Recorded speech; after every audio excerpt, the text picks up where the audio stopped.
But I think it's important that we encourage people a little bit instead of always be discouraging. And I could have told them, what are you doing, Hunter? You know, do a better job on the lawn. No, that's not the way you treat people.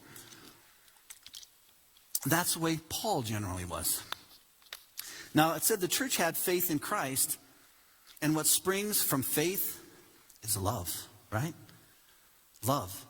Because of our faith in Christ, we have a hope different from that of the world, right? It's a hope, a treasure that we have that's laid up in heaven. A hope that we'll be in the presence of the Lord one day.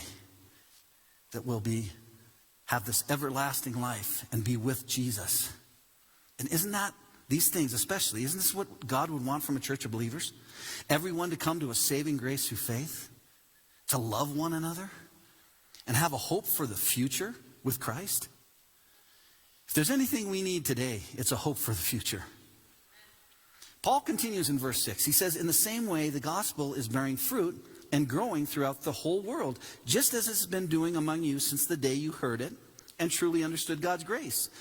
You learned it from Epaphras, our dear fellow servant, who is a faithful minister of Christ on our behalf, and who also told us of your love in the Spirit.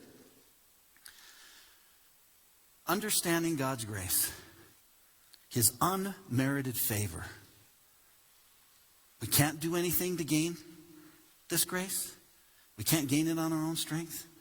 Once we truly understand what grace is about, fruit comes natural.